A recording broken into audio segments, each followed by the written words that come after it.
So this year with FIFA 09, what we wanted to do was emphasise what football was all about. So whilst we were really conscious of delivering a fantastic gameplay experience, this year we've actually put in over 250 key additions to the game and improvements in gameplay that our fans wanted. We've kind of three major focuses. One, on intelligence, making sure that the positioning and the goalkeeping is better. One of the big areas we've focused on there is the goalkeeper. It's a difficult position, the goalkeeper, because if he does one bad mistake, one bad piece of AI, it can ruin a whole match. Last year he was a bit stupid sometimes, but also a bit superhuman other times, so Aaron and one of our engineers have been working hard on humanising the goalkeeper. Well, what we try to do is not just simply give the goalkeeper a coverage and say, okay, he can get this far, so he couldn't get that ball in the top corner. What we wanted to do is find out the reasons why you can get into the top corner. The idea basically being trying to mimic the fact that in real life the goalkeeper has to read the ball trajectory.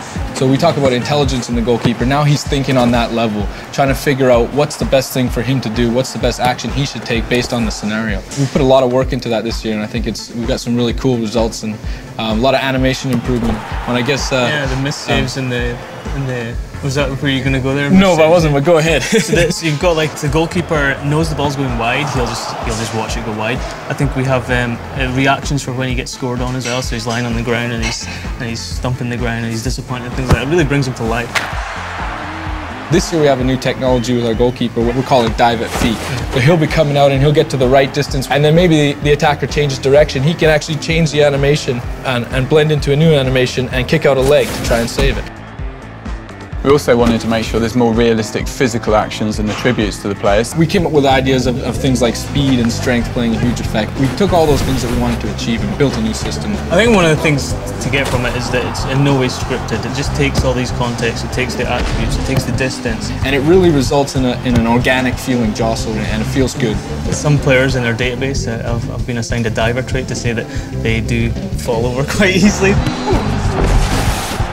Again, on collisions, we have this new in-air jostle system. When you're battling for an in-air ball, you can fight with the other guy, and there'll be new animations for pushing them off. And we've worked hard on putting in things like, well, we'll put lots more animations in to deal with the context of where you've hit the player. I remember the first time I saw it on screen, I was dribbling down it, and somebody, I don't remember who I was playing, but came in and wiped me out with a slide tackle, and it was on one foot, and he took my standing foot, and the guy just went legs up in the air.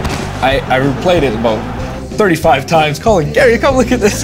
And we're just going back and forth, just rewinding this one collision over, and it really feels really cool when you get it right, and I'm pretty happy with what we've done this year. So. Yeah, it's pretty spectacular. One of the things that can't be explained by either of us really is how it feels, and I think that's the huge thing for me. You picked up the game and it just felt right. Another cool feature that we put in this year is panic defense.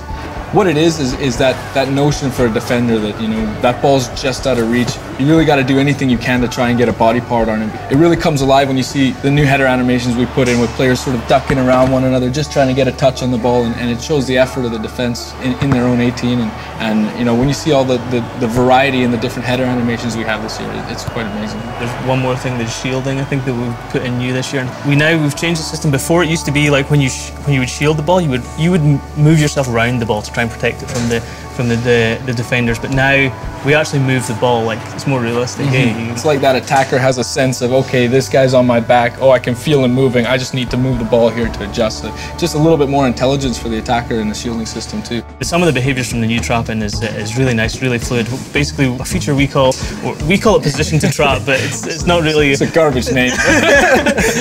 So basically what it is as the ball's coming and he's trapping it, if you want to trap it 180 behind you, the player might start moving in that direction, so that when he does trap it, it's a more fluid trap. It's not run, stop, trap the ball, run again. He's running in the direction you want to trap it in the whole time. The second piece to that, I guess, is if you can imagine swinging the ball around your defense, so your fullback has it and he's playing it inside to the center back. In last year's system, the center back would have had to face that player to receive that pass. That center back now has the intelligence to read what you want to do from your pad angle and figure out, okay, he's going out the next way, I need to open up my body, and he actually takes the ball in from the side, which is an easier trap or an easier first time pass out the other side, which makes the game flow a little bit better. We really want to make sure that the game's delivering the most responsive and attractive control system that you can get. So the dribbling, the passing and the shooting have all been improved to make sure when you want it to happen, it really does.